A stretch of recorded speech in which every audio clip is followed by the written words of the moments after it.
Bahati, Honorable Anite, quite a number of them, Musashizi.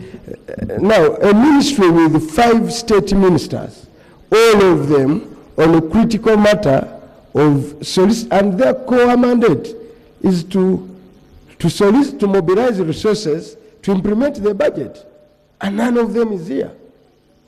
Thank you.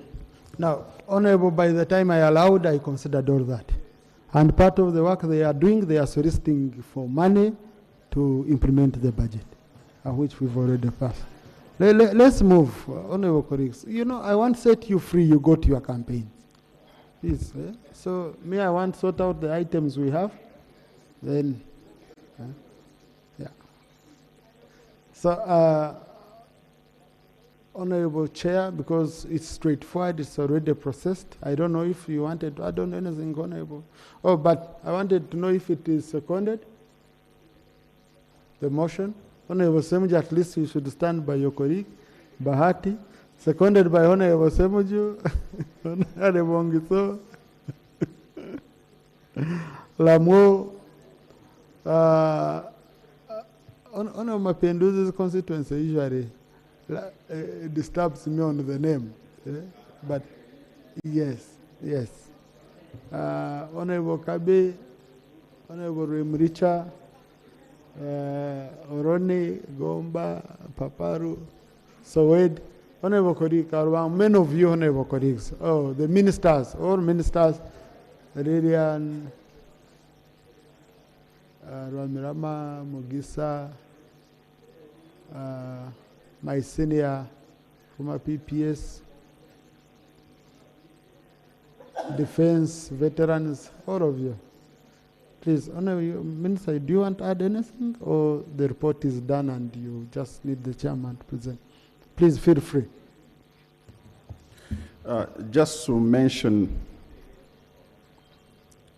Mr. Speaker, that this program will address and support the Northern Uganda Social Action Fund, the Development Response to Displacement Impacts Project, Uganda Learning Acceleration Program, the most important of these, Uganda Cities and Municipalities Infrastructure Development, Uganda Strengthening Public Investment and Assets Management for Growth and Resilience Program. And as you said, the chairperson and the committee has considered this loan, and with your permission, they will be ready to report to the House. Yeah. Chair, you have 10 minutes. Got the salient issues. Yeah, thank you very much, Right Honorable Speaker. Right Honorable Speaker, allow me join the rest of members who have thanked you for coming up unopposed. I really want to congratulate you. Right Honorable Speaker, before I read the report of the Committee on National Economy on the proposal of government to borrow up to US dollars 1,341 million from the International Development Fund, International Development Association of the World Bank Group, and receive a grant worth US dollars 328.3 million to finance the underlisted projects and program. Together with the minutes, I beg to lay.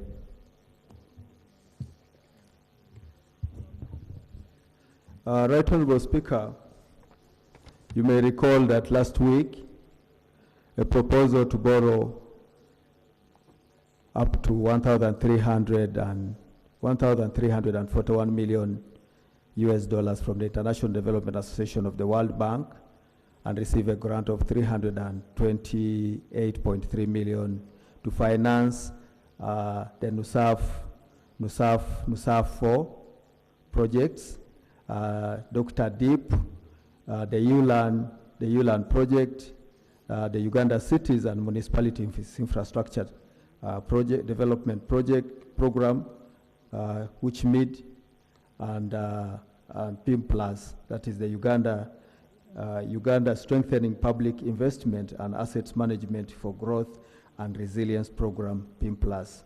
Right Honorable Speaker, the committee held meetings with the Ministry of Finance, Planning and Economic Development, Ministry of Education and Sports, OPM, the Ministry of Lands and Urban Development, and the Ministry and the section of the ministry that is handling the PIM Plus program. We reviewed a number of documents in relation to Uganda, a number of documents, that is the minister's brief, the negotiated draft loan agreements for Northern Uganda, for NUSAF 4, Dr. Deep, ULAN, and then PIM Plus, but the committee did not have an opportunity to review the documents for the draft financing agreement for WUCHMID, since WUCHMID is still under concept review by the World Bank. Right Honorable Speaker, the Committee on National Economy undertook its role on compliance of documents submitted to the committee in line with Rule 162 of our Rules of Procedure. The committee received documents, nearly all documents, for all the programs targeting NUSAF 4, Dr. Deep, ULAN. For WUCHMID, a number of documents were missing since this project is still under review by the World Bank. It was last updated on the 12th of October this year. The rest of the programs had all the documents presented to the committee and enabled the committee to proceed with the scrutiny of the project. In terms of alignment with the country's strategy, Right Honorable Speaker, the proposed projects and programs are aligned to the 4th National Development Plan and specifically contributes to the following NDP4 objectives, that is sustainably increasing production, productivity, and value addition in agriculture, minerals, oil and gas, tourism, ICT, and financial services. Enhancing human capital development along the entire life cycle, supporting the private sector to drive growth and create jobs. 4, build and maintain the strategic sustainable infrastructure in transport, housing, energy, water, industry, and ICT, strengthening good governance, security, and the role of the state in development. The project and program descriptions under the Northern Uganda program, the overview of the project is that, Right Honorable Speaker, NUSAF has been implemented in 3 phases to date, with the OPM being the lead implementing agency. The first NUSAF project was implemented with the IDA support from February 2003 up to March 2029. NUSAF 2 was implemented from September 2009 up to 2016. Right Honorable Speaker, NUSAF 3 project implementation consolidated the achievements of the predecessor NUSAF 1 and NUSAF 2 and contributed to the operationalization of the Uganda Social Protection Policy 2025 under Pillar 1 of the Social Security by providing direct income support to the poor and vulnerable households and individuals.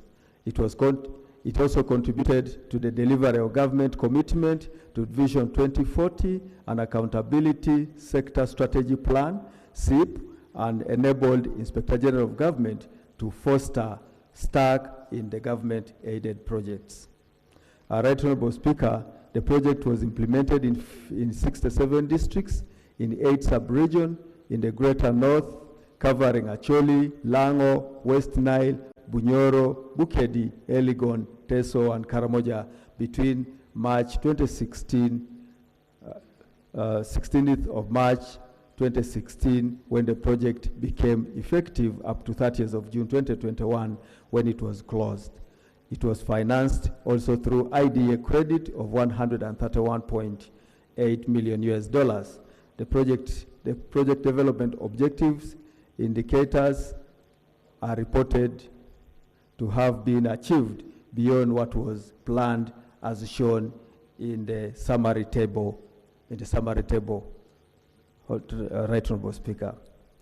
Under the number of households beneficiaries, 2.9, actually approximately 3,000 households were targeted, but they went beyond the target by about 3,031,069, which was 101% delivery.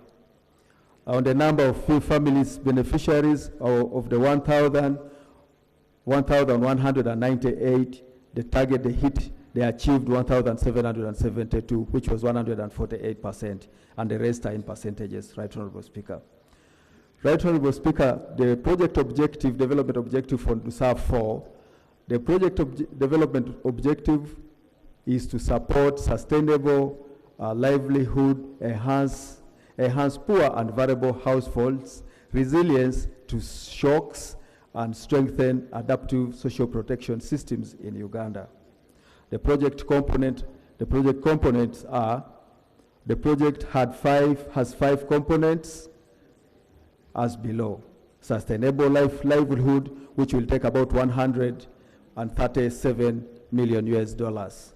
This component comprises of two subcomponents, and that is the sustainable livelihoods enhancement in rural areas, taking 103, and then the entrepreneurship support in urban and peri-urban areas, taking 34 million US. The other component is enhancing resilience and human capital development, which will take about 103.3 million US. The subcomponents under this project are safety net support to build resilience and human capital development, which will take 65.5 million US dollars, and then disaster risk financing for shock response safety, which will take about 38.8 million US dollars.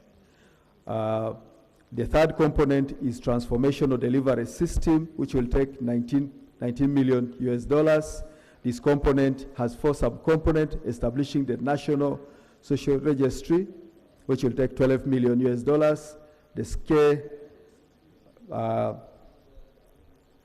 scaling up digital delivery systems, which will take 2 million US dollars. Data-driven planning, monitoring, and evaluation, which will take 3 million US dollars. Honorable, can you go on recommendation? Yes, sir. Right Honorable Speaker, as guided, let me go directly to the recommendations.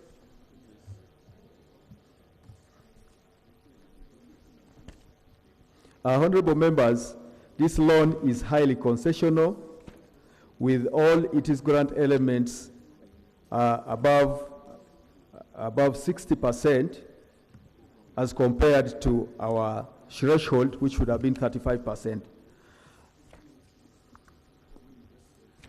Just go to page 35, Honorable. Page 35.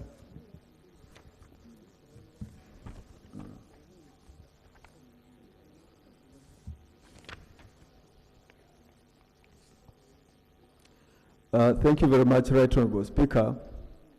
Honorable colleagues, the committee observations and recommendations.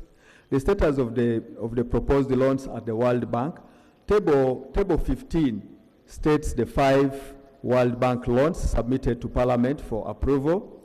The first project is project number 1 is Wichmid, which will be implemented under Ministry of Lands, Housing and Urban Development. The second project is PIM Plus. As you may look at the status of the projects. Right Honorable Speaker, the board approved 540 million US dollars for the amount of the loan is 540. Actually, of this 40 million US dollars is a grant. It was approved the approval date it will be on the 4th of December 2025, and it was last updated on the 12th of October. And according to the World Bank documents, the project is still under concept review. The second project is Uganda Strengthening Public Investment and Assets Management for Growth and Resilience Operation Program, PIM+. This one is active. The loan amount approved by World Bank is 200 million, and it was approved on the 3rd of September 2025, and last updated on the 18th of September 2025, and it was approved by the bank. The third loan facility is the one of Dr. Deep. It's active. It was approved on the 4th of June 2025, and last updated on the 18th of September 2025, and it was approved by the bank. The other one, the Liu Land, is also active. The World Bank approved 324.8 million, and it was approved on the 4th of June 2025, and updated on the 21st of July 20, and it was approved by the World Bank. NUSAF 4 is active with $276 million US dollars. It was also approved by the World Bank. Right, Honorable Speaker, 4 out of the 5 proposed projects or programs have been approved by the World Bank. Only WISBID project had only been approved the final terms of the financing agreement. For example, any change in the project amount in the non-refugee hosting districts will change the loan amount in the financing agreements. Since the window for the grant is specific to refugee hosting districts. Further, the committee noted that the submitted documents under WISBID program do not include a draft financing agreement to enable the committee ascertain the terms indicated in the brief to Parliament on the program. By the time the Honorable Minister of Finance, Planning and Economic Development presented to the committee. Article 159 of the Constitution provides for government may borrow from any source, and the terms and conditions of the loan shall be laid before Parliament and shall not come into operation unless they have been approved by resolution of Parliament. In the absence of the financing agreement, we do not know the conditions attached to the agreement, since the minister's brief only lists the terms and does not indicate the conditions associated with the loan agreement for this particular program. The committee recommends the consideration. The committee recommends that the consideration for the WISBID program be deferred to a future date when there will be a financing agreement to support the committee in the scrutiny of the loan. Right Honorable Speaker, the achievements of PIMPLA, achieving the PIMPLA program development objective. The committee noted that while progress has been made by government on selected public finance management and public investment management reform areas, the operation targets cooperatively challenging reform aspects. The committee recommends that in order to enhance public sector efficiency and accountability, government should ensure that this program is not hampered by policy reversals as well as limited resources and capacity. The technical design of the project, the committee noted that the program design for this program encompasses both program for results and an investment project. Financing component and aimed to address numerous challenges in different institutions affecting implementation of public investment. Ensuring coordination of these institutions will be a challenge. The committee recommends the ministry should ensure that this program is well coordinated and monitored across all implementing agencies to ensure the realization of the program development objective. In conclusion, Right Honorable Speaker, the proposed projects and programs are consistent with our National Development Plan 4, and their proposed loan terms are consistent with the 2023 Public Debt Management Framework and the Medium-Term Debt Strategy 2025-2026. The projects and programs were part of most of the recently debt sustainability analysis. Subject to the above observations, the committee recommends on the motion as follows. Approval for government to borrow up to $840.5 million from the International Development Association of the World Bank Group and receive a grant worth $288.3 million to finance the underlisted projects and program. One, $250 million for NUSAF 4, $180.5 million for the development response to displacement impacts project, Dr. Deep, $210 million for Uganda Learning Acceleration Program, ULAN, and $200 million for Uganda Strengthening Public Investment and Assets Management for Growth and Resilience Program, PIM+. Consideration for $500 million from IDA and grant of $40 million from the refugee hosting window for the Uganda Cities and Municipalities Infrastructure Development Program did be deferred until the financing agreement is availed to enable Parliament approve the terms and conditions in accordance with Article 159 of the Constitution. I beg to report, Right Honourable Speaker. Thank you, Honourable Chair. Thank you. Honourable Bahati, would you want to clarify on that issue of the USMID?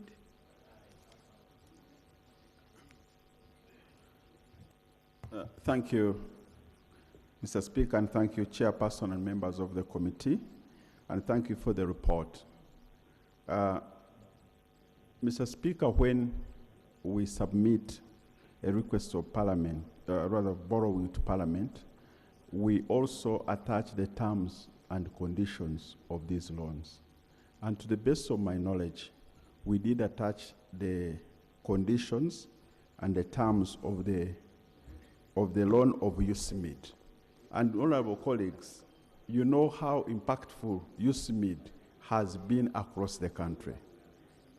Building roads in these cities and towns has been very impactful. When you go to Kabara and see what was done, when you go to Guru and see what is being done, you go to Mbale. So this component is just to finalize the remaining municipalities that we want to work on. So I would prefer that and suggest to you, Mr. Speaker and colleagues, that this should not be deferred because the Parliament is to approve the terms and conditions of this. So deferring this means deferring actually this good infrastructure which we all need. So I call upon my colleagues to support the position of the minister to borrow this money for USMID instead of deferring it to the future.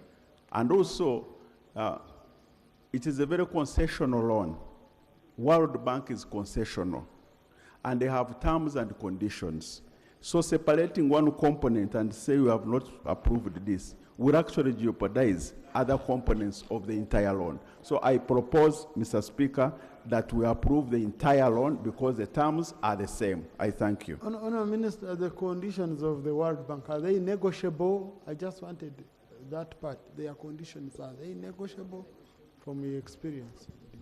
From my experience of the last 6 years I was at Ministry of Finance, that once you have agreed with the World Bank on a certain position, it might be very difficult to go back to the board because any adjustment will require us to go to the board again.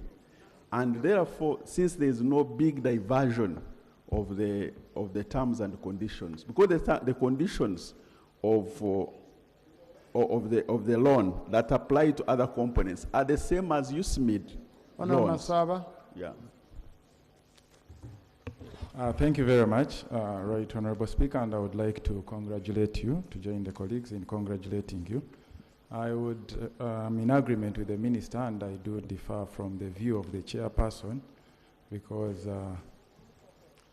this is coming as one huge facility, a concessional facility, which I do believe is good for us as a country. And point of order.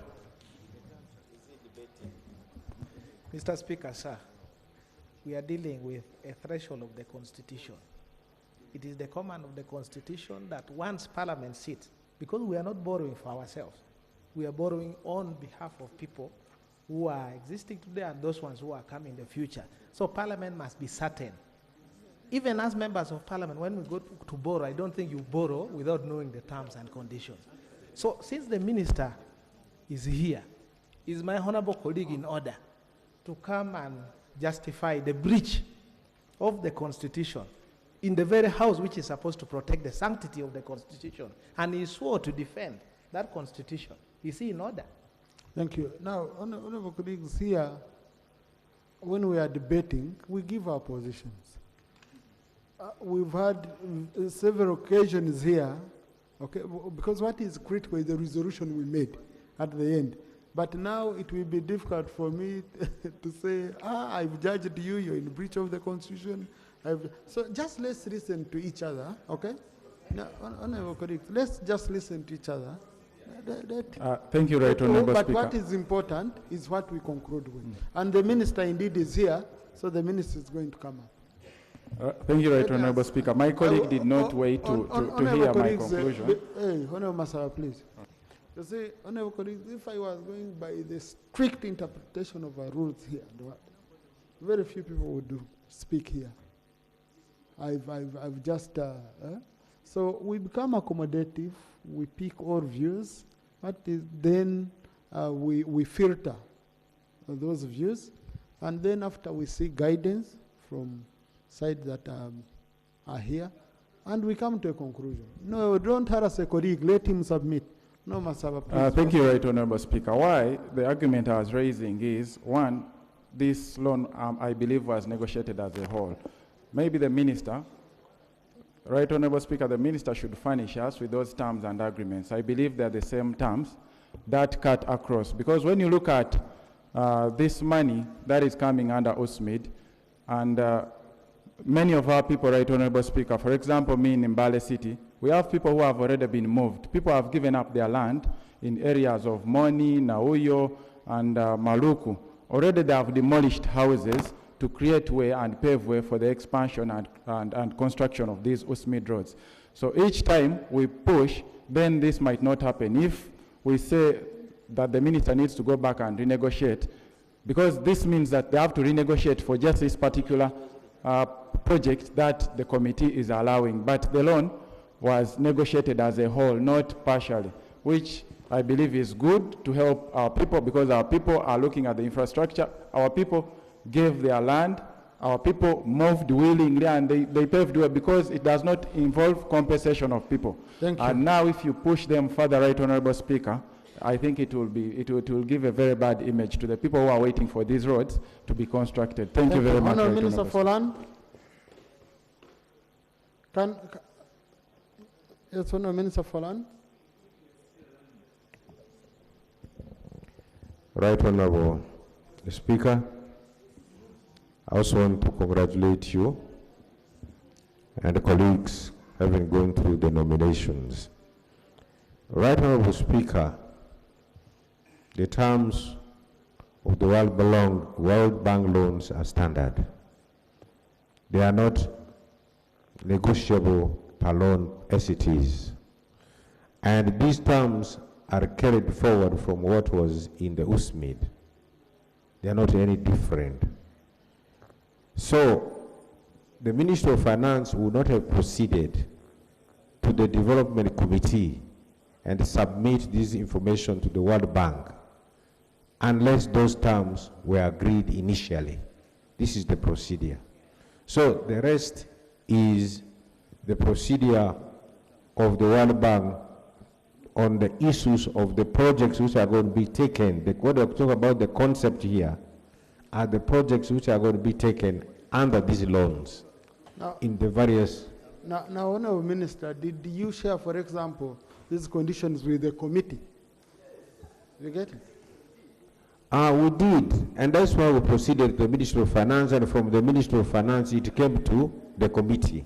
We wouldn't have come to the Parliament, the committee, through the Ministry of Finance unless we had submitted the terms. Honorable Chair, and say something on that. Right Honorable Speaker, I want this House to believe that the committee is not rejecting the approval of USMID, the USMID project. But we are saying, let's give it a little bit of time. The board is sitting on the 4th of December to approve this concept. Once the concept has been approved, I'm sure that World Bank will give us the financing agreement upon which we shall be in position to compare the terms. Yeah, but that means, honorable colleagues, that the whole loan, the whole batch, we cannot have it in full. Why? Last time I was here in tennis parliament, when we approved in half, and the World Bank rejected, we came back here to again correct. That's so if it is one package under one motion, honorable colleagues, let me make it very easy for you. Let's stand over this item today. I request the minister, please. I request the minister for finance, okay? Meet with the committee tomorrow early morning, and then tomorrow afternoon you come back here. We have already received the report. So that you remove these fears of as if we are hiding anything. If for example, colleagues, let's listen to one another. If conditions of USMID have been standard all through, okay? Submit them to the committee. Tomorrow morning, give the committee comfort, then the chair and the members can agree that we don't need to even sign another report. Chair concede on the floor, okay? And we sort out the matter. I don't want, okay?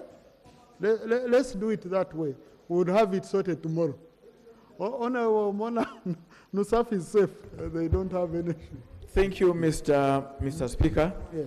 I also want to not forget to congratulate you upon your very smooth and overwhelming support to the next Parliament. Mr. Speaker, I want to thank you for your guidance. First of all, it is important for all of us to appreciate, and I'm very happy that all of us from both sides of the divide appreciate that these loans are very important. And we also do not want to move in a way that is not correct. So I want to urge my colleagues on both sides of the aisle that we take the advice of the Speaker, stay on this, then tomorrow morning consult and sort out this matter so that we have these loans passed. I thank you, Right Honorable Speaker. Thank you. I've ruled on the matter. Honorable colleagues, please, let's go to item 7. Item 7. Item 7 on the order paper.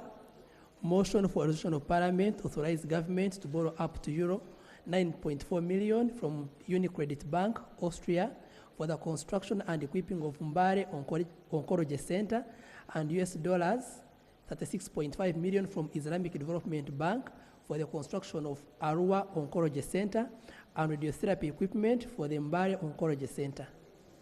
Honorable Minister. Mr. Speaker and honorable colleagues, I beg to move that this House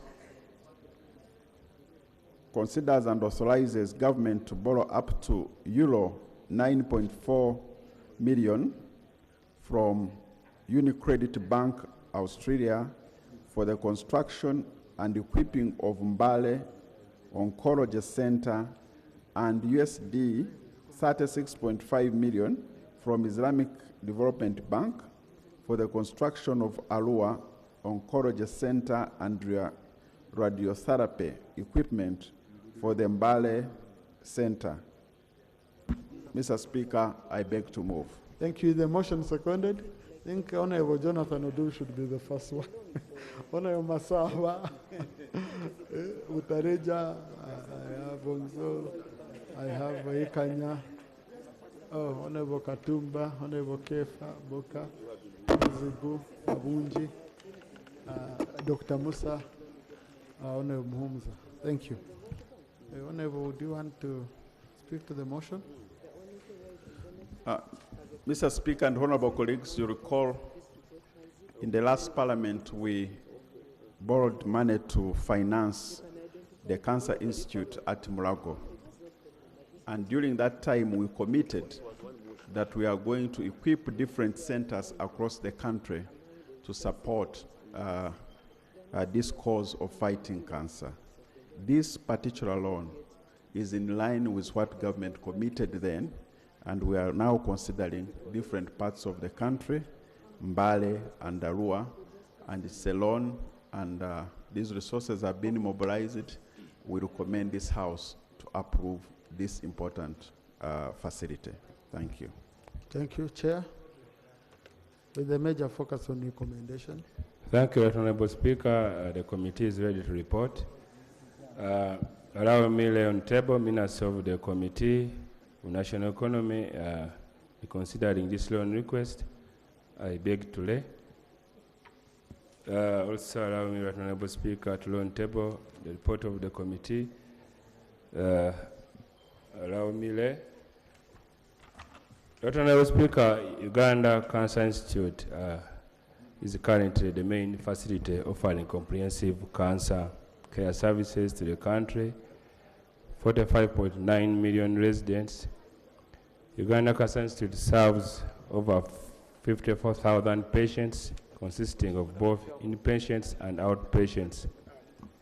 Limited availability of oncology services outside Kampala creates high patient congestion at Uganda Cancer Institute in Mulago, and as a result, many cancer cases are diagnosed at advanced stages due to limited early detection services, leading to poor treatment and outcomes and higher mortality rates. Right Honorable Speaker, in consistency of the project with the country's strategy, the project is consistent with Uganda Vision 2040, the National Development Plan NDP 4, and is a pipeline project in NDP 5 under the Human Development Program. The plan and Objective 3 of the Human Capital Development Program interventions focuses on reducing the burden of non-communicable diseases with a specific focus on cancer, diabetes, cardiovascular diseases, and trauma and malnutrition across all groups. The government intends to establish centers of excellence in the provisions of oncology and endocrine and genetic disorders, cardiovascular and trauma services at national and regional levels, and foster regional integration, which these projects will directly contribute to.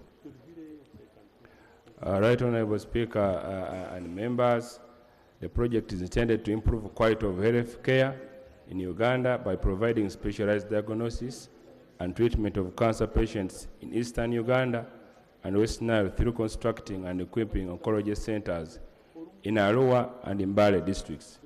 It aims at supporting the government of Uganda in alleviating the burden of cancer, which significantly impacts social well-being and economic productivity.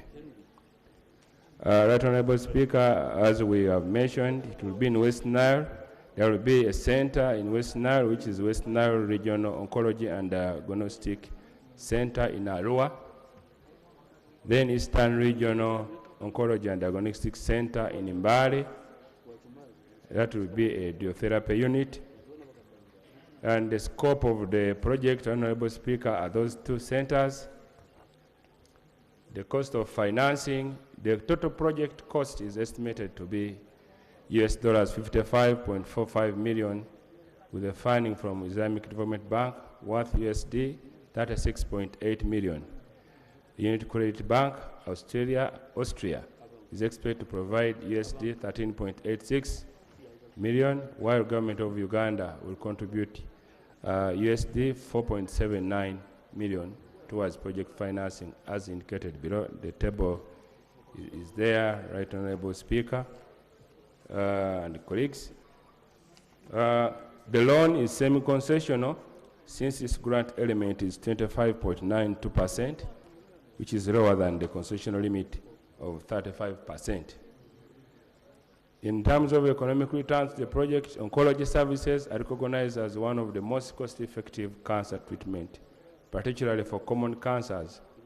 Early-stage cancers treated with radiotherapy can prevent the progression of the disease, thereby reducing the need for more expensive, complex, and resource-intensive treatments in future.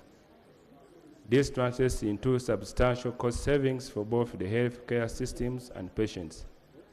A well-developed healthcare system is a powerful economic engine for any economy as it ensures a healthy and productive population, yielding a reduction in treatment costs and enabling national savings. In terms of budgetary implication, Right Honorable Speaker, the project forms part of the approved budget for financial year 2025-2026 under Vote 114, Uganda Cancer Institute. Specifically, the project coded 1806, establishment of regional oncology and diagnostic centers in Arua, Mbale, and Mbarara project, with an allocation of 30.7 billion and external financing. It is important to note that there is no clear commitment from the government of Uganda under this project for financial year 2025-26, as there is no amount of money set aside specifically for this project. Right Honorable Speaker, our observations and recommendations. The committee was informed that Moni University in Arua and Mbale Regional Referral Hospital in Mbale had offered land to the Uganda Cancer Institute for purposes of this project. As such, Uganda Cancer Institute would not be acquiring land to accommodate the Arua and Mbale oncology centers.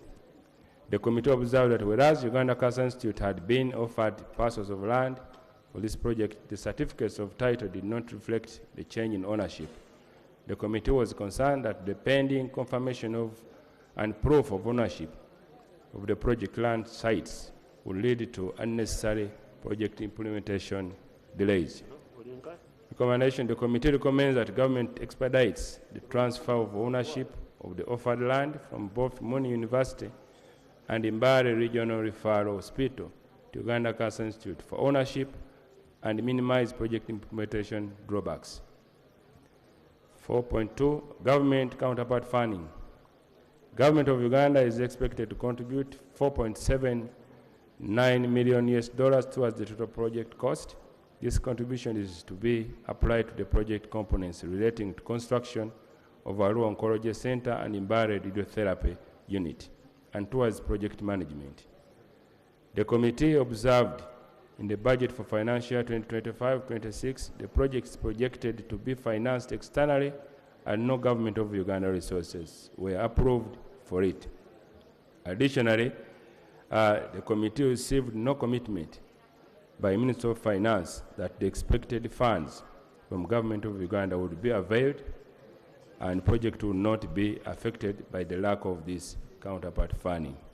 Recommendation: the committee recommends that government commits to avail counterpart funding and ensure that the project is implemented in timely manner to offer the much needed oncology services in these regions. Honorable Speaker and honorable colleagues, conclusion. Honorable Speaker and the colleagues, subject to the observations and recommendations presented above, the committee recommends that the proposal by government to borrow up to Euro 9.4 million from UniCredit Bank, Austria, for the construction and equipping Mbale Oncology Center and USD $36.5 million from Islamic Development Bank for the construction of Arua Oncology Center and radiotherapy equipment for the Mbale Oncology Center be approved. Honorable Speaker and honorable members, I beg to report. Thank you. So, Honorable Semuju, then Honorable Bikaros, then Dr. Didi.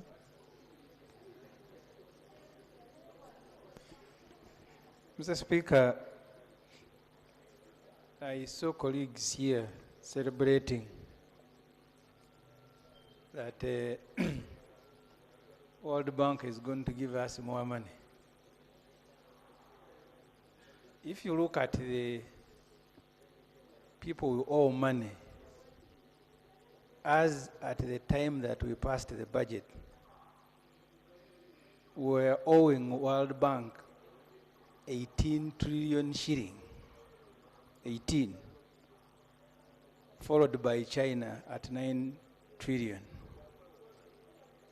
And that's why the budget we passed here, 38% of the budget is debt servicing. Even when you look at the money so far released, the 2 quarters, 15 of the about 30-something trillion released so far is for debt servicing. That's why, Mr. Speaker, when we are considering budget, our plea to Parliament was, you were allowing government to present a 72 trillion budget, which means you are giving them permission in advance to borrow. The point I want to ask the ministers responsible, you presented a borrowing plan together with a budget that was approved, in which you said you will borrow 32 trillion shilling. So the question is both to the minister and the chairperson, is whether these loans that you are presenting are part of the borrowing plan that was approved here. Because if they are, then this parliament has very little room. You've already allowed them that you will borrow 32 trillion to finance the budget. We then will be looking only at the conditions. Otherwise, we are doing the same work that we have done. So if the requirement is to look at the terms, we should restrict ourselves to that, because you already told the government, please go and borrow 32 trillion to go and finance the budget. And a borrowing plan was presented to Parliament and was approved. So the question for me is one, Mr. Speaker, and I want to re-emphasize, can the chairman and the minister tell us whether this money is part of that borrowing plan?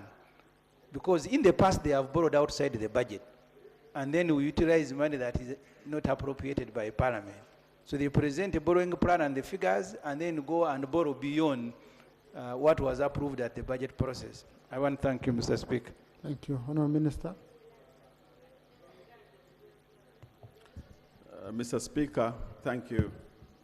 Honorable Semuju, I can confirm to this House that this borrowing is part of the fiscal plan that we approved as Parliament, and also the projects that we are talking about, we are part of the pipeline projects that actually this Parliament said they approved during the budgeting process. So we are not adding any to the approved budget. Thank you. Honourable Chirundi. Now that the minister is moving in that direction, did I hear properly the chairman of the committee saying that government could not provide proof of counterpart funding? Now, if it's part of what is in the budget, then there cannot be lack of proof of counterpart funding. Now, if that, and that's what the report said. Now, if the minister is taking that line, then the committee is, I don't understand what then the committee is saying. So my simple understanding is that those don't add up. Let's hear from the chair of the committee on that line. Chair, Right Honourable Speaker, I was very clear. Normally when we are processing the loans, there are 2 ways of establishing availability of counterpart funding. One, either it must be budgeted for. So on that ground, the counterpart fund wasn't budgeted for. And 2, we normally ask for commitment in writing from Minister of Finance that they will provide for, or they have provided for it. So this commitment was not provided by Minister of Finance. Thank you. That's why we are recommending, otherwise we wouldn't. That's why, Right Honourable Speaker, the argument of Honourable Semuju and Honourable Bahati and the report of the committee simply fails this borrowing. Thank you. simply failed this borrowing because on page 3, Right Honorable Speaker, on page 3 of their committee, they have put up projects under the same docket and on how they are performing. There are quite a number. Some projects are taking 12 years, so many years, without being implemented. Reason is you borrow without counterpart funding. Now, the submission of the chairman of the committees, chairperson of the committee, Honorable Bahati and Honorable Bahati, simply ties this parliament not to take this decision. But Honorable colleagues, let's not try to behave as if we've not been here for long. Okay? We have been here. Honorable Chivumbi, there are projects which I found which you had approved in your 9th parliament. Up to now, counterpart funding has never been provided. We've been fighting. Okay? That doesn't mean you stop projects. That's why we, in fact, in 10th parliament, when I was on the national economy, that's why we had pushed. If they had to borrow something, they should borrow 100% so that the projects move. But sometimes, projects that don't need, for example, compensation, you find they are found along the way. Honorable Migade, on this, I just, because you see, Honorable colleagues, I don't want to technically shoot down such a project based on our technicalities which we are trying to bring here. Honorable Migade, counterpart funding is supposed to cover what? Right Honorable Speaker, on this project, yeah. Right Honorable Speaker, you are right, and many times we have mentioned these challenges. And on the other note, I want to note that also among the requests we have, government is moving towards also catering for counterpart funding as part of the cost for borrowing in some of the loan requests we have. So probably when it comes to the new loans, we may not have a backlog of more counterpart funding which are not really budgeted for. But for this, it's not the case. So Honorable colleagues, if I may ask, can we note it here? Because you see, we are the ones who have been talking about issues of cancer. Our patients everywhere dying. Now, even if you do this project, you can't say implementation will start, okay, in 2 or 3, 4 months. We can also agree here that as a must in the next budgeting cycle, we provide counterpart funding for this project. Because we are the ones here who have been talking about cancer. I don't know, but the decision is yours. But Mr. Speaker, as colleagues. Mr. Please, Speaker. no, Honorable colleagues, don't access a microphone without my permission. Honorable Bigaros. Thank you, Right Honorable Speaker. Right Honorable Speaker, I arrived in Kampala yesterday, Monday. On Friday and Thursday, I was in Arua Referral Hospital. It seems the disease tone has moved from other diseases to cancer. And mentioning Arua Referral Hospital, we cover a very big number, a very big area. We are 43 members of parliament from Western Island. That is our biggest referral hospital. Just as you have said, we're not starting implementation tomorrow. When we were here debating about cancer becoming a scourge and its increase in Mulago Hospital, we approved funding here. We wouldn't want to feel that you are doing this because Arua has been mentioned.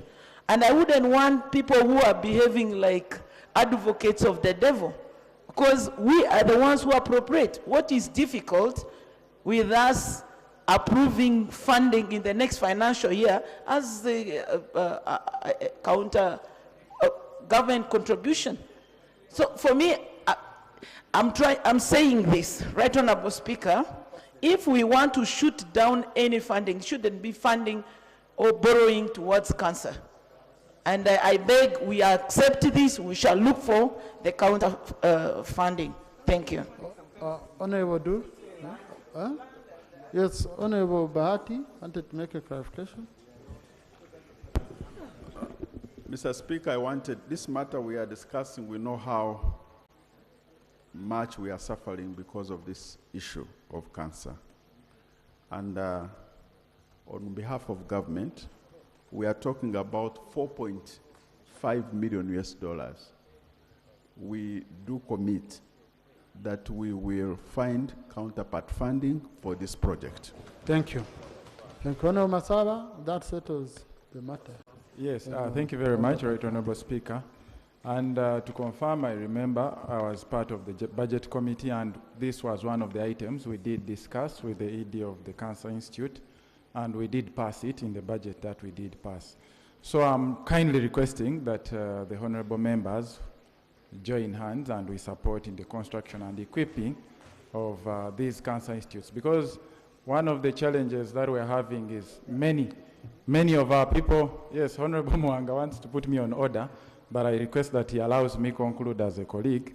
He knows I have been one of those who have been fighting some of these very, very funny loans, very many of the loans that government does bring, because we borrow to consume. But this is a project, a development project, that is going to benefit millions and millions of people. Thank you, Honorable Masaba. Right Honorable Mbale Regional Referral Hospital is actually serving the entire Eastern. When you look at the report, it's going to be an oncology center treating in the entire Eastern region, not only in Mbale. So I think we need to join hands and support the construction and equipping of this.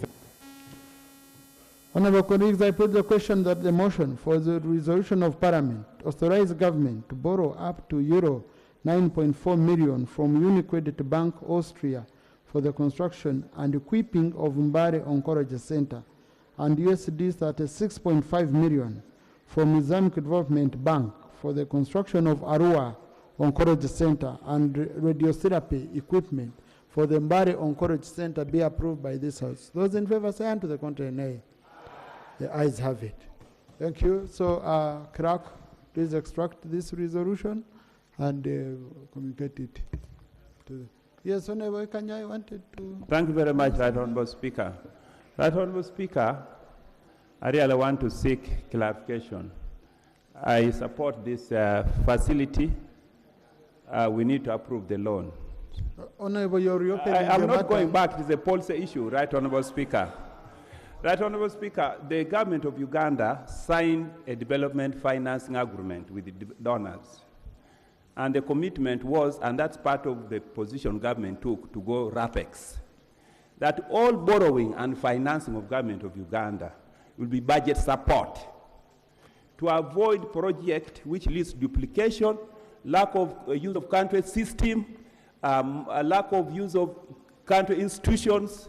I'm seeking clarification. When did the government shift from budget support to project, and yet we even have gone ahead to implement RAPEX? Thank you. Clerk, extract that, pass it on to the Minister for Finance tomorrow to respond. Thank you. Item number 6. Item number 6 on the order paper.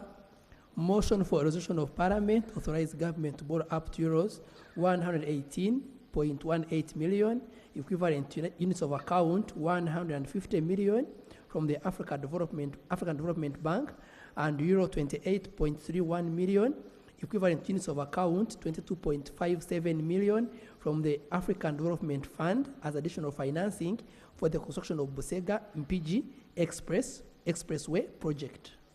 Honourable Minister. Mr. Speaker, I beg to move a motion for the resolution of Parliament to authorize government to borrow up to euro 188.18 million, equivalent to UA 150 million from the African Development Bank, and euros 28.31 million, equivalent to units of accounts 22.57 million from the African Development Bank Fund as additional financing for the construction of Busega Mpigi Express project. I beg to move. Thank you. Is the motion seconded? Yeah. Seconded by Honorable Semuju. Honorable Katumba, Obiga Rose, Efa, Honorable Naibari, Nebalejo, Honorable Mara, Honorable Ramirama, Naje, Honorable Mona. Thank you. Can I request Honorable Katumba to be the one to speak to this, just a little, in a minute, why we need this. Thank you very much, Right Honorable Speaker. Right Honorable Speaker, I support that motion because this is a very critical road.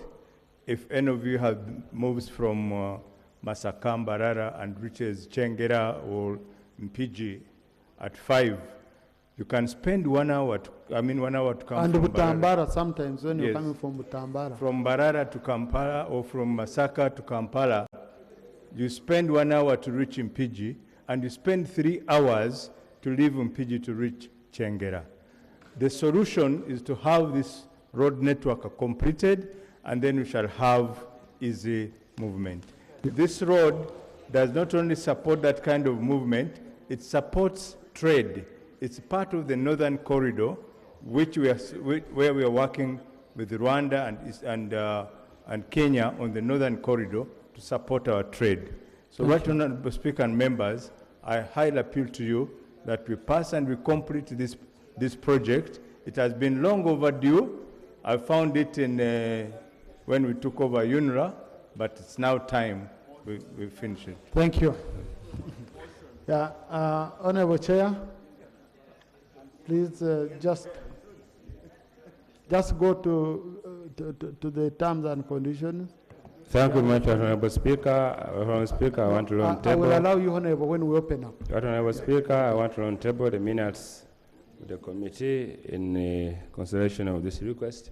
I also want to round table the report of the Committee on National Economy in considering this. And as stated earlier, this is a report of the Committee on National Economy on the proposal by government to borrow up to euros 188,180,000 equivalent to UAE 150 million from the African Development Bank, ADB, and euro 28.314516 equivalent to UAE 22,570,000 from the African Development Bank as an additional financing for the construction of Busega and PG Expressway. Honorable Speaker, the committee took a field visit to look at some of the scope of works covered so far. And the Honorable Speaker, if I go to as guided, let me go to observations as guided.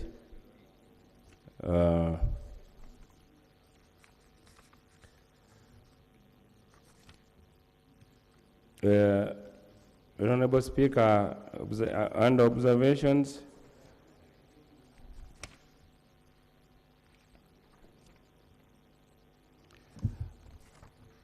uh, 6.1, that's page 35, colleagues, and 6.1, significant cost escalation and payment of shortfall on Busega and PG Expressway. The committee noted that the Ministry of Works and Transport engaged the contractor, MS China Civil Engineering Construction Corporation, in a joint venture with China Railway 19th Bureau Group, Uganda Limited, for the Busega PG Expressway project at an original cost of 547.5 billion under procurement reference number. The number is there, without adequate detailed designs to justify the engineer's initial cost. Right Honorable Speaker, this is a contract which was awarded before the final designs. The designs were later submitted in November 2021, which ultimately resulted in a significant project estimated cost escalation. As you can see, 1.3 trillion as of March 2023. In addition, the original project route alignment was realigned as the additional work items were considered integral to the functionality of the expressway as a toll road, resulting in an increased project scope of works. These additional items included toll plazas, interchanges, service roads, and link roads. These gaps highlight potential inadequacies in technical preparation, increasing the risk of litigation since the contractor had commenced work based on revised higher cost designs and without the project route realignment. The project audit of financial year 30th June 2024 by the Office of the Auditor noted the following. Procurement of civil works contractor took over 3 years to conclude.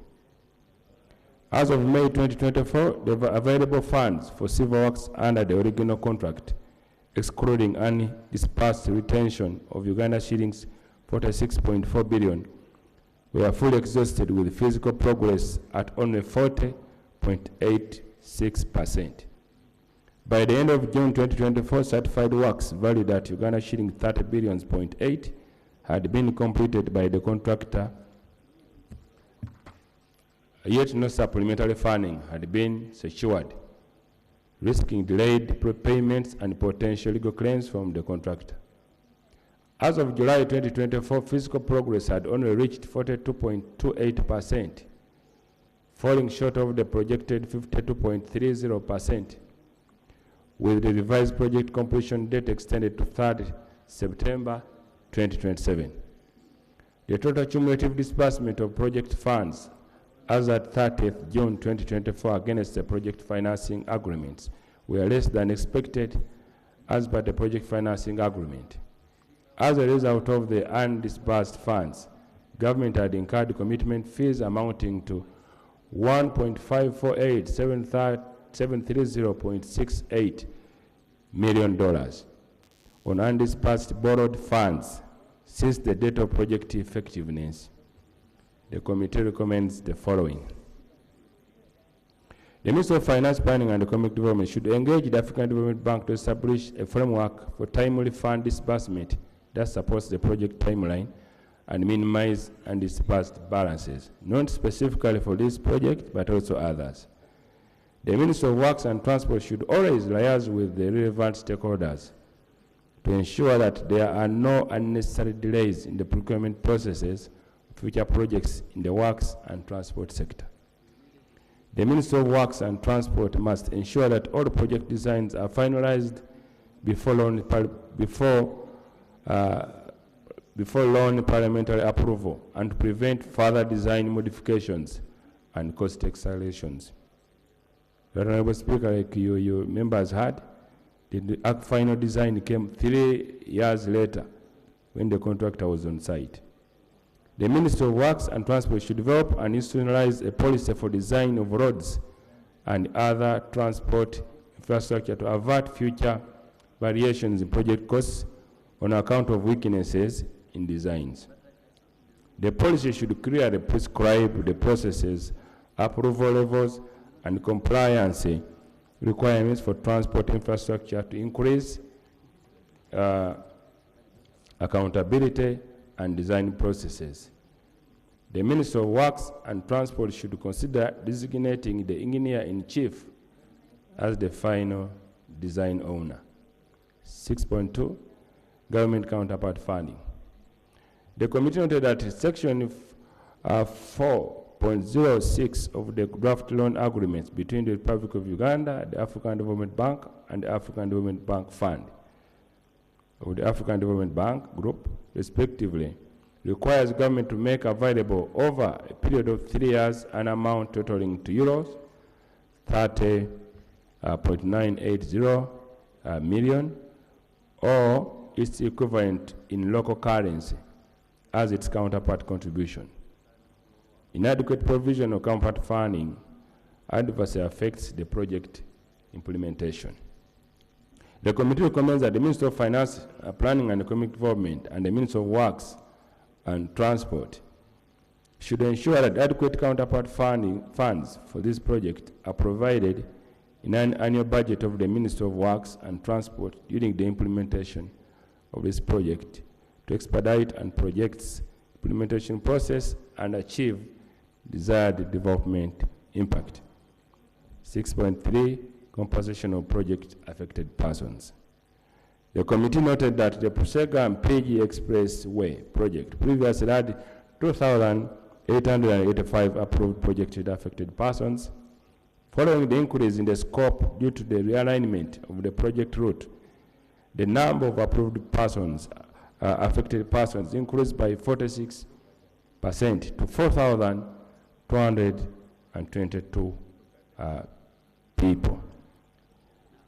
And that's and the area in concern, that's 591.738 acres, valued at 167,782,482,641. Out of the 4,222 approved project affected persons, 61%, which is 2,585, have been paid.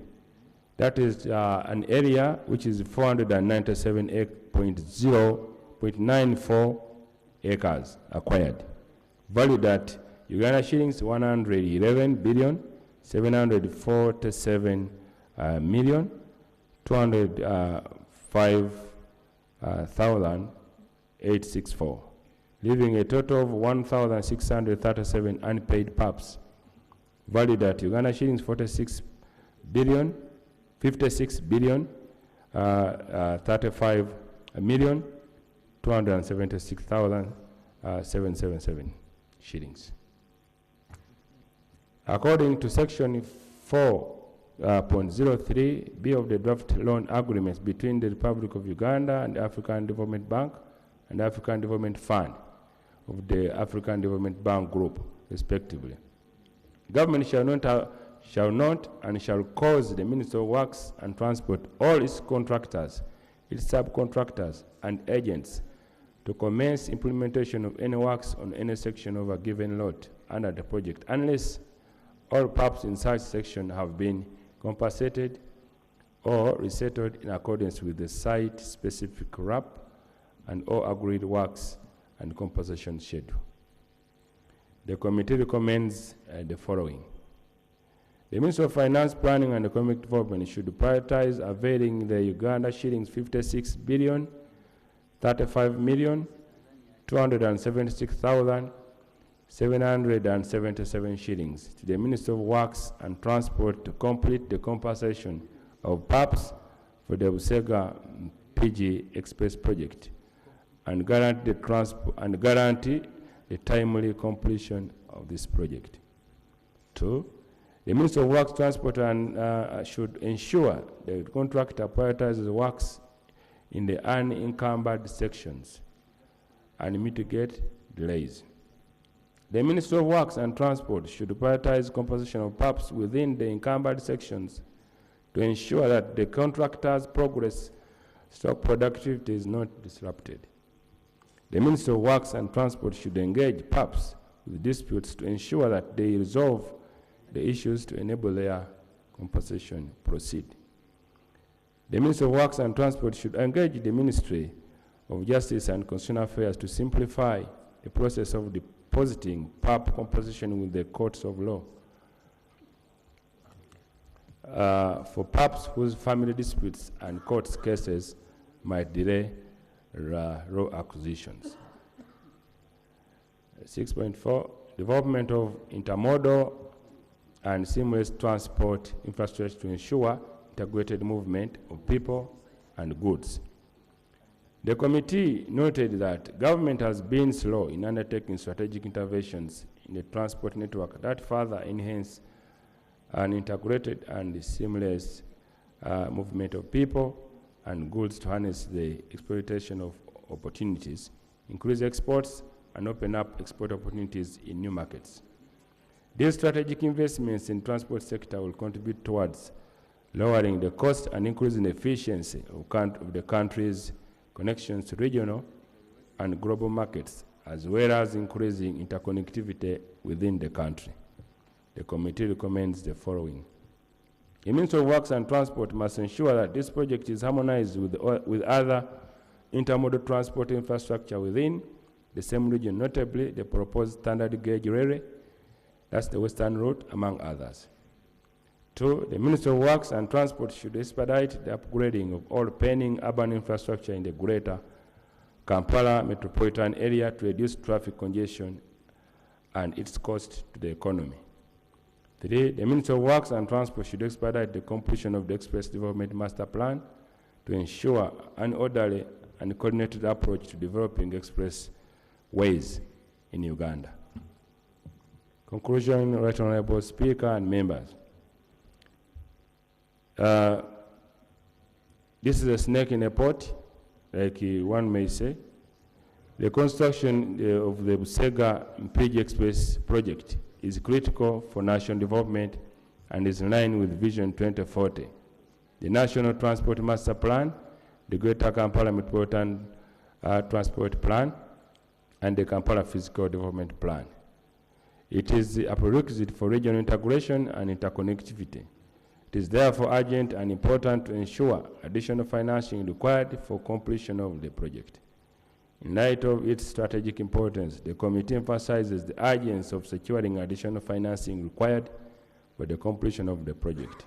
Accordingly, the committee recommends that the government is requested to borrow up to €188,188,000, equivalent to $150 million from the African Development Bank, and €28,313,513 euros, equivalent to $22,570,000 from the African Development Fund as additional financing for the construction of Busega Mpigi Express project to be approved by this House, subject to the above recommendations. Right Honorable Speaker and honorable members, I beg to report. Thank you, Chair. Right Honorable Speaker, we also have a minority by colleagues, which is in our rules of procedure, but I'm sure what they are raising has also been captured by the committee, but the minority is here. I lay on them. Thank you. Honorable Tebandeke, just use 5 minutes, we conclude this. Thank you, Right Honorable Speaker. Right Honorable Speaker, it is to my dismay that wherever we present minority reports are not uploaded in time, and it is... But Honorable, your report is uploaded. Okay. Thank you, Right Honorable Speaker. I was saying so present the report, stop quarreling. Just go on the report. Minority report on the Committee of National Economy on the proposal by government to borrow up to euro 188,180, equivalent to UA $150 million from the African Development Bank, ADB, and UA 225700, equivalent to euro 28,314,516 from the African Development Bank Fund, ADF, as additional financing for the construction of Busega Mpigi Express Highway, moved under Rule 115 of our Rules of Procedure. Right Honorable Speaker, allow me to introduce minority report to this August House. Right Honorable Speaker and colleagues, we do support the construction of Busega Mpigi Express Highway project, given its crucial nature for national development as per the country's Vision 2040. The National Transport Master Plan, the Greater Kampala Metropolitan Transport Plan, and the Kampala Physical Development Plan, it is a wise and urgent to secure additional financing requirements for the completion of the project. However, Right Honorable Speaker, while scrutinizing this loan request in the committee, there are gaps for the August House's attention before committing the taxpayers and our children's children to this loan, given the increasing country debt to GDP ratio, quoted as nearly to 52%. We therefore dissent from the majority report for two reasons, Right Honorable Speaker. One, non-compliance with the parliamentary rules of procedure. Two, recommendations in the Auditor General's report 2024 on the project. Right Honorable Speaker, on non-compliance with the parliamentary rules of procedure, under Rule 162 of the Rules of Procedure of Parliament, explicitly mandates a dual committee framework, i.e., the involvement of the sector committee under which a loan request falls.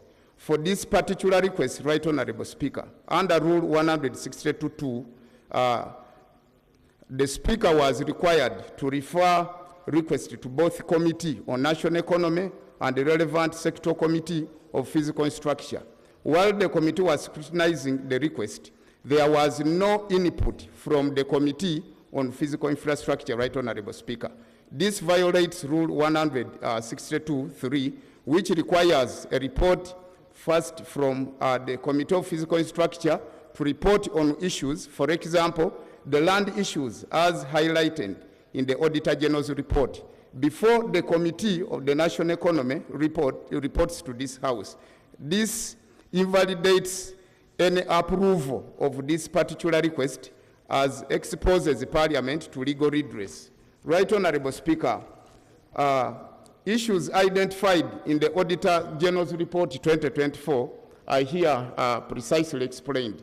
Right Honorable Speaker and colleagues, the 23.7 kilometer MPG project, which became effective in 2017 March, which with the civil works starting in November 2019, had an original cost of 547.5 billion. And as of June 2024, the physical progress had reached only 40.86% against the target of 52.3%, which led to completion date being extended to September 2027. The Auditor General's report highlighted some planning deficits that includes: 1, the contract was awarded without detailed engineering design, leading to major revision submitted in November 2021. This resulted into cost escalation of 1.3 trillion by March 2023, increasing litigation risks as the contractor began work based on high cost revision. Additionally, Right Honorable Speaker, the lack of contract design drove a 500% increase from the initial cost, highlighting poor project preparations and coordination between the Ministry of Works and the Transport and the Ministry of Finance. Funds under the original contract have been exhausted at just 40 to 42% completion, leaving pending payments and unsatisfied works. Cost escalation resulting from the design revision require additional resources to prevent contractor default, interest, penalties, and further delays. The above issues highlighted, Right Honorable Speaker and colleagues, is a larger systematic problem in Uganda's infrastructure project. Such inadequacies in the initial planning and future funding shortages affects the entire project, and hence a problem to when we borrow money without critical analysis. Right Honorable Speaker, out of 2,885 project-affected persons, PAPs, only 1,358 had been compensated. 68.6 billion paid only 48%, leaving out 1,527, that is about 52%, unpaid. 50.9 billion outstanding, citing issues of insufficient budget release from the Ministry of Finance, family disputes, and the court cases directly stalls the construction. Right Honorable Speaker and colleagues, this is a clear violation of Article 26B(1) of our Constitution, which we took oath to protect and defend, which mandates prompt payments of fair and adequate compensation before taking or acquisition of property. Regarding this project, Right Honorable Speaker, one might ask, if valuations were done years ago, how will these people be properly compensated now? Can't the government do re-evaluation? How can the government occupy land without first compensating the owner as the law mandates. Additionally, Right Honorable Speaker and colleagues, while the committee was visiting the field, personally I visited and observed, the biggest portion of the project lies within the swamp. And the number of the public affected persons is bigger, raising assumptions whether there was exaggeration of the number for the PAPs and the details of the PAPs to be compensated and those that were compensated was not revealed to the committee, Right Honorable Speaker. This opens floodgates for corruption, embezzlement, and swindling of government fund. I would request this Parliament to stand on this loan on the following grounds. One, the Chief Government Valuer does a fresh valuation for all the PAPs and ascertain the current costs and adds interest for the delayed compensation, Right Honorable Speaker.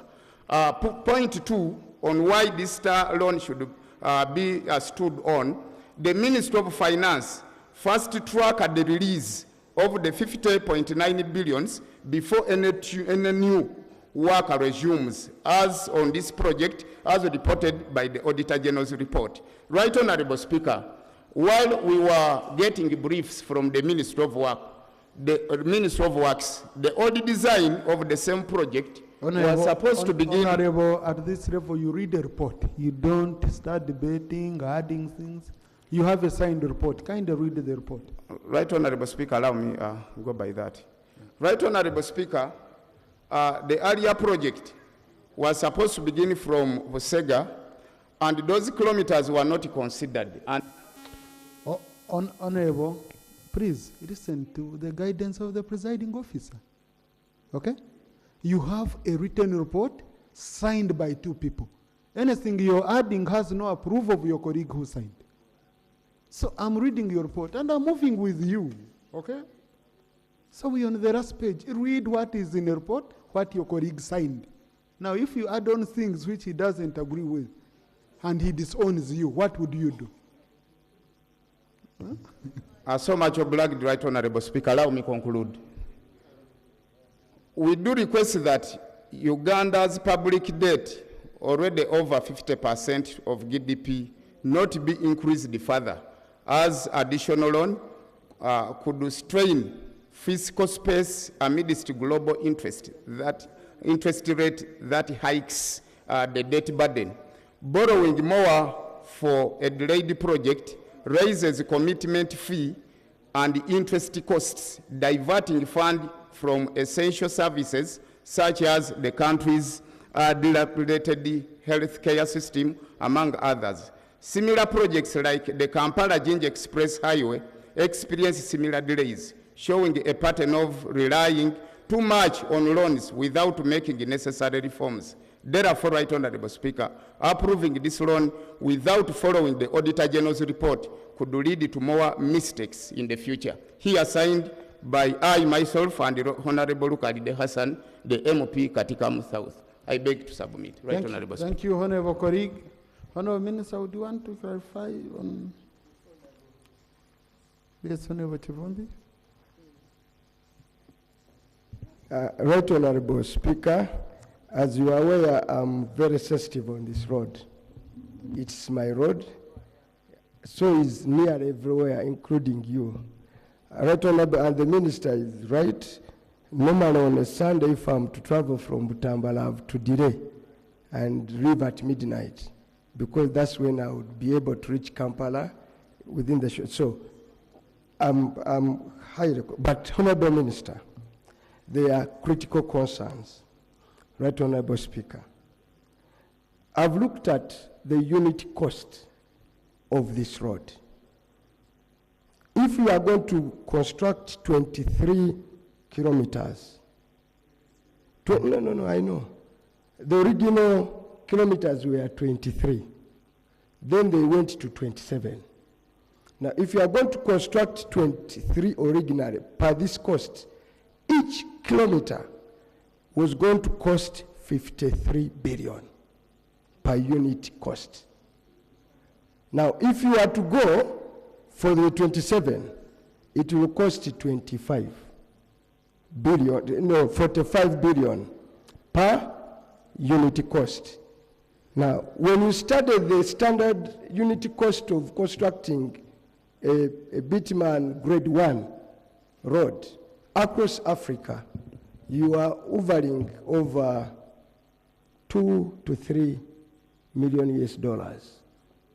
Now, this is 14 million US dollars, way above what ordinarily passes. So what justification does government have to construct a unit cost, a kilometer of bitumen, whatever grade, at 14 million US dollars, over and above the normal average African cost of 3. This would be more expensive than Entebbe Expressway at this rate. 2, who is this planner that planned to spend 527 billion and ends up spending 1.2 on a project over and above what ordinarily passes? So what kind of planning went into this? Right, Honorable Speaker, let's score this ministry. The committee has done a good job. Whatever I'm reading is in the committee report. On page 10 and page 11, they've given us a number of projects where we have approved funds under this ministry. And on page 11, if you have a heart, you can breathe. Will you borrow? I will just mention a few. You borrowed in 2023, 295, I think these are $1 million. 2023, you haven't spent a penny. This is on page 11. Under the road called Upgrading National Roads Project, 295 billion. Disbursement is 0. You haven't spent a penny as per. It's on page 11 of the report. Right, Honorable Speaker, they borrow 108, they spend 0. It is here. Right, Honorable Speaker, you read these zeros on page 11 where they've borrowed money and done nothing. And even under this project of Mpiji Express, Honorable Minister, you are my good friend, 113 billion. We've borrowed, we paid a commitment fee of 1.5 million US dollars on monies, and it's non-performing. And here you are coming to this parliament to give you an additional borrowing, stampeding us at this moment. With this rate of performance, how safe are we that this is not a ghost project that is going to take money, more and more and more money? What assurances can he give us that with this borrowing, this project too, the project is abandoned as we speak now? As we speak now, this project is not a going concern. The contract abandoned is there, nothing is going on, but we are approving additional borrowing at abnormal unit cost for whatever justification. So, Right Honorable Speaker, this is the road that takes me home, that will take me even if I'm dead. I needed it the other day, but at this rate, this parliament should move with a lot of caution and a lot of assurance from my friend, General Katumba Wamala. Generals execute missions precisely because any mistake leads to death. But this one, I don't know how it skips the eye of a 5-star general and is on his watch. That Honorable Minister, Speaker, we must treat this project as a case study of a failed project for which we are borrowing and borrowing and borrowing and borrowing to no end. But Honorable, you've said you need assurances. Let him give you assurances before you conclude. Yeah, yes, as I conclude, I want to question this parliament. And that's why for me, I never borrowed the sentiments of colleagues here. Cancer, where people who are dying, and we approve abnormal things. And Right Honorable Speaker, I audited the projects in Uganda, presented here to Parliament. The unity cost was a concern, consultancy fees were a concern, completion dates were concerned, none of the projects in Uganda is on schedule with all expertise. So this is the case study where we need to arrest the ministry. Right, Honorable Speaker, they have borrowed 4.8 trillion. Look at that page, at the conclusion here of page 13. They have borrowed under the ministry 4.8 trillion. They have utilized 2 trillion. They have unutilized money borrowed 2.7 trillion. It is performing at 40%. So General here has a case to answer before Ugandans why we should give him money, even if it's a project that takes me home. Thank you. So now, colleagues, before I allow anything, I want to first call General, because they've said he has a case to answer. So, yeah. Honorable Assembly, you wanted to add something before General answers, or you want to wait here? Mr. Speaker, I use Masaka Road regularly. And I am concerned that the MPG Expressway has delayed. It's a nightmare. And I will do anything to facilitate the completion of that road. I will do anything. We will no longer go to visit our parents. You lose a whole day traveling a stretch of just about 7 kilometers. The issues both in the main report and minority report, they are almost the same, raising concerns that are also generally captured in the report on loans and grants. They are actually not limited to this particular project. Because they are general, I want to particularize my issues on this particular road. And I don't want to use the failures in other projects to delay this even 1 minute. That's why I stood up. I usually don't support loans because of the, so this particular one. So I think all we need is for government to commit, and the rest we can do investigations. If there are people who have exaggerated, we punish them. If there are people who, but also issues of construction, I'm not an engineer, and the only Mwanga Chivumbi is a witness.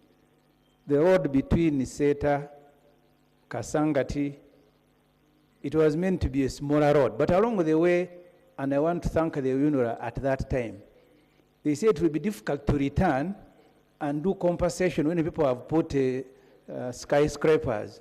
So along the way, they changed the design to expand between, if you look between Charuwajala and Chira where they have done. I am very happy that the expansion happened at once.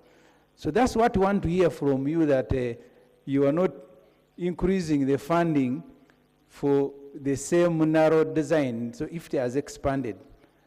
The minority report has a bit of a contradiction. So you want rates for compensation to be revised, but you don't want prices to escalate. I don't know how that will be achieved, because you are saying the compensation. It's one other area where I have a problem with many colleagues here. One time we went to Bunyoro. There were supposed to be roads for oil and electricity. And the colleagues on the committee were the ones inciting people about compensation. Part of the problem we have in that sector is that, because look, you're going to spend 160 billion compensation. And we have established a very bad culture. The Honorable Katumba Wamala knows, in our area where he also lives, we have asked people to give land because they are the beneficiary of these projects. So I don't want to support any argument here asking people to demand for more compensation. At least count me out of that. Instead, I will ask people to give land for road construction. They are the beneficiary. So I don't want to incite them to begin demanding for more compensation. And all of you colleagues, wherever you come from, ask people to learn. I mean, why should we 167 billion compensation for a road that all of us are going to utilize that is going to increase the value of their property within the area? Maybe when this government that doesn't speak very well goes, we will go and speak to people to give land. Otherwise, we cannot continue. So the amount of money you require to compensate is what you also require to construct a road.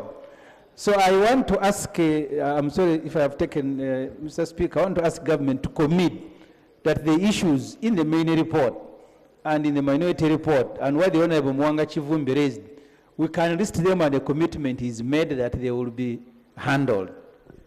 Thank you. Honorable colleagues, I know this road very well because I was on the Committee of National Economy when we passed it. And really, I was also concerned on the issue of the cost to the extent that I said, no, I should even go and make a tour to see the progress of the works. And General, you can have a seat for a minute. And because you see, number one, that road is in a swamp. So I asked a question. I said, when you appeared before the Committee of National Economy, Honorable Megade, it was around 2016, around 2016-17. You said you are going to use columns, okay? But now you are using, Honorable Bariko was with us, now you're fearing. You're fearing because it was around 14 kilometers of swamp.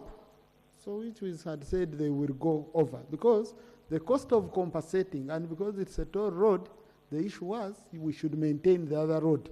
So we asked all these questions, but now recently when I asked, I was told the cost of doing columns is ×3 the cost of backfilling. I said, so you mean these things change? But then the design is, and then Honorable Minister, another thing we talked about which I really want you to commit on, Honorable colleagues, which must be clear. We agreed that that road must feed into Kampala Entebbe Expressway. So that when you come from that road, you don't just come and first rotate again the other side, you should feed in. Then there was also another one from Ndeba planned, then this one of Mitiana, and we said it should be done in a way that they all feed into each other and the bypass. But I'm told, even with this one, it does not feed in. So I need really that one to be also assured on this road. Very many issues, but it's a very critical road. Right, Honorable Speaker, I want to thank you and I want to thank the members, and I hope that Honorable Semuju's intervention has been properly captured, because I think 90% of what I would say, Honorable Semuju has said it. But let me just respond to a few things. One is that originally the road did not have auxiliary roads. Now we have auxiliary roads, including some of the roads joining Mitiana Road, joining Kasanji side. So those auxiliary roads have added on to the kilometers. Secondly, because of the realignment of the road, the bridges which have been included are quite many. I think the committee visited and they saw this. And that takes a lot of earthworks and a lot of other engineering responsibilities. So all these added costs, and I totally agree with the Honorable Speaker, the filling a swamp is highly costly, because when you see the amount of hardcore which they are using, which have been used to fill that road, it's a highly costly, it must be. But when you inherit, you take assets and liabilities, and this is one of the liabilities I took over as I took over UNRWA. But I want to give put on floor that we commit to address all the issues which have been raised, both in the minority report and also the main report.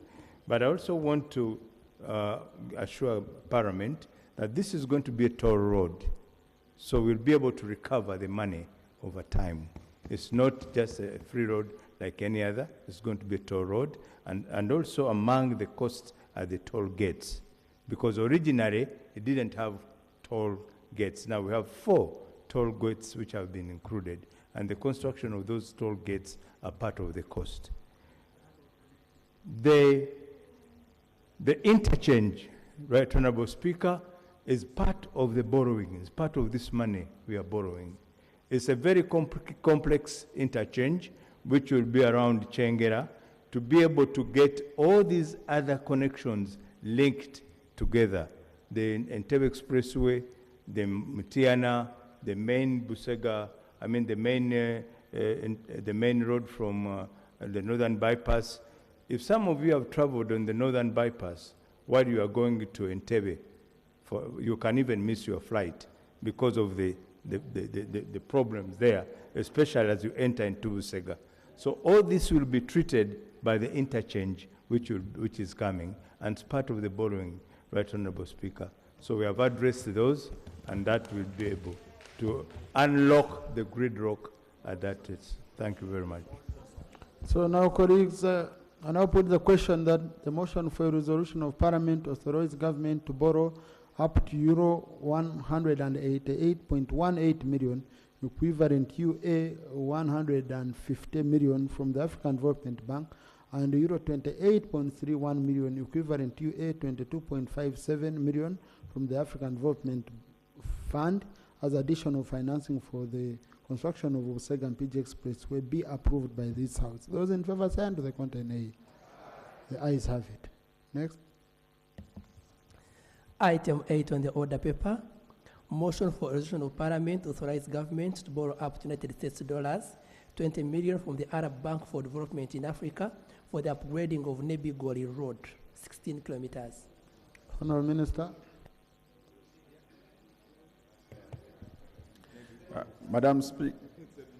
Mr.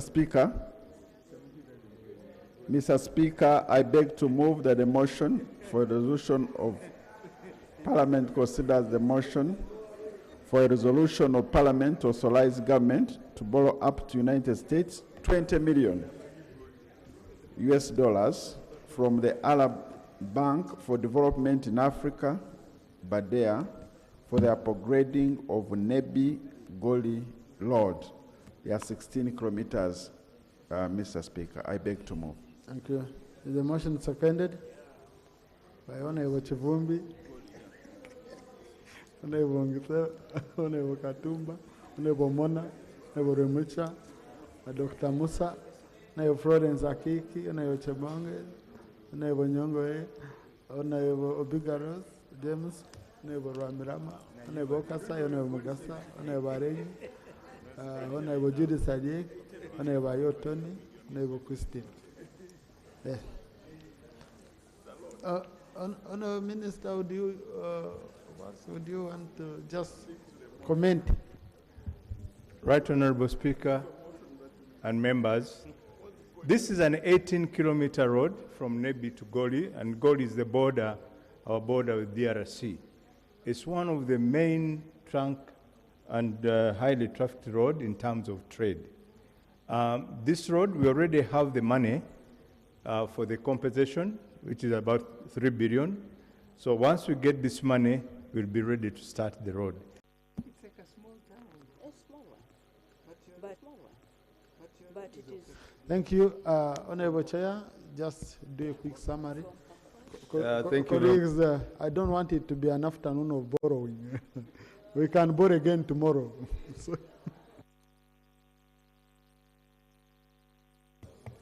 Right Honorable Speaker, I beg to lay the report of the Committee on National Economy on the proposal by government to borrow up to US dollars 20 million from the Arab Bank for Development in Africa, BADEA, for the upgrade of Nebi Goli Road, 16 kilometers, and the minutes of the committee.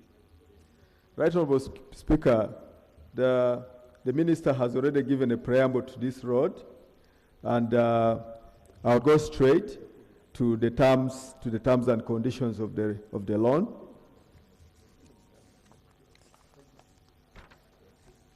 Right Honorable Speaker, the loan has about 7 components. Component number 1 is civil works. Component number 2, civil works will take about 16 million US dollars. Consultants will take 1.4 million US dollars. Land acquisition that will be by Government of Uganda. Government of Uganda will give $2.4 million US, and then audit will be 0.5 from Government of Uganda, and then project launch, workshops, and the mid-term review workshop is 0.05 US, and then the project implementation unit support will be 0.14 million US. The contingency takes 2.41 million US, totaling to 20 million US. The loan amount is 20 million.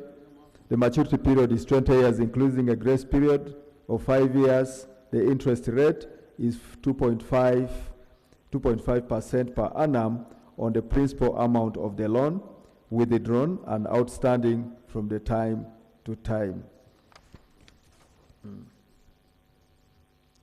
Right Honorable Speaker, the concessionality of this loan is that the nominal value of the loan is 20 million US. The present value of the loan at 5% discount rate is 14.47 million US, equivalent to 52.1 billion Uganda shillings. The total debt service for the loan is 25.28 million, equivalent to 91.02 billion, and the grant element is only 28%. Having in mind that the grant element is 28%, it is lower than the concessional threshold of 35%, taking it to be a semi-concessional loan. Right Honorable Speaker, allow me to go to the committee observations and recommendations. The project design and review. The committee observed that component 2 of this project will entail procuring and commissioning a consultancy firm to undertake the detailed design review and supervision of the physical implementation of the civil works. The consultant will ensure high standards of construction, compliance, and established road safety standards, specifications with specific emphasis on road safety, drainage, climate risks, and environmental mitigation measures. The supervision will include all the tasks needed to ensure that all technical specifications are met during the construction phase and close monitoring of the contractor for any deviations from the specifications consigned in the contract.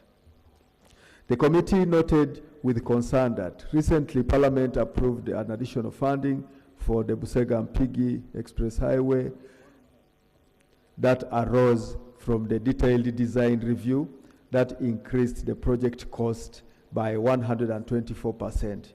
There is need for a detailed design of government projects to be finalized and ready prior to obtaining the financing, as this will facilitate realistic project costs. The committee recommends that detailed project designs of government projects should always be updated and ready before securing a loan funding to avoid requests for additional funding in case the revised designs reveal so. The government counterpart funding. The government of Uganda is expected to contribute $3 million US, and the minister has already told us that the money is available for that, for the counterpart funding.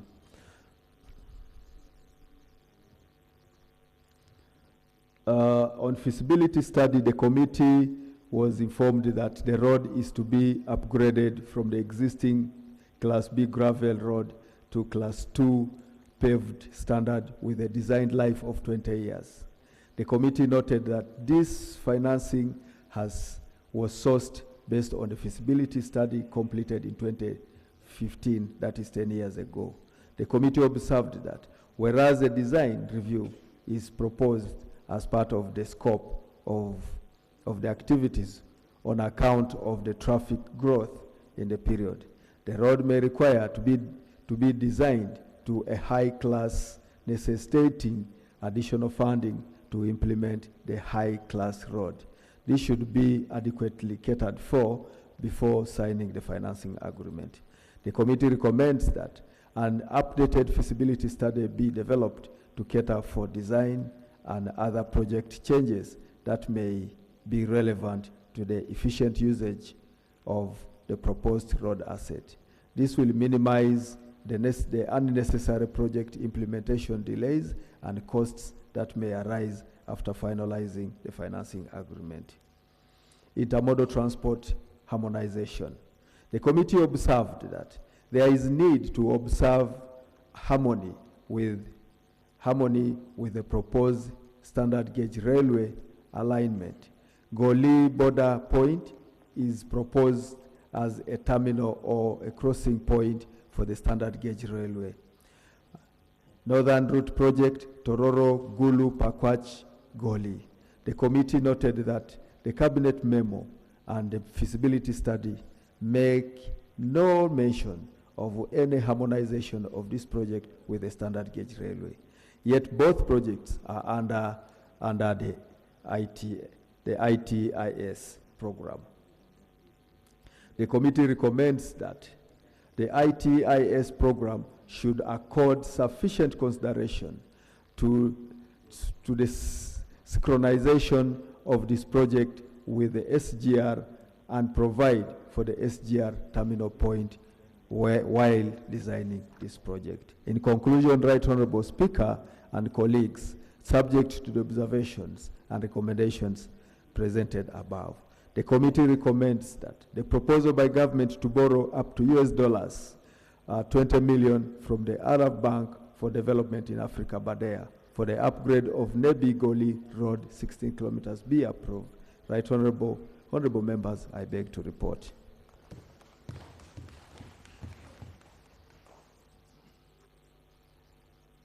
Thank you.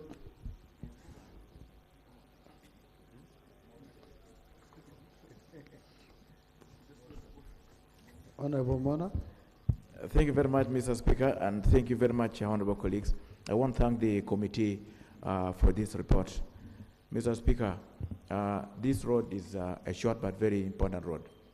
The Goli-Nebi Road, apart from improving export to the DRC, has been in very, very bad state that we have witnessed very many road traffic accidents. In fact, there was a point where almost every week you would have a truck overturned. But because of the high value of the market there, as one truck is being lifted, another one will be attempting to make the same risk. So this shows you how important this road is. As we stand now, DRC alone is a market of about $981 million to Uganda. Much more, it has actually overpassed our exports to South Sudan. So I really think that with investment in this road, our export to DRC, earning us foreign exchange will improve, and I want to implore both sides of the House to support this loan. Thank you.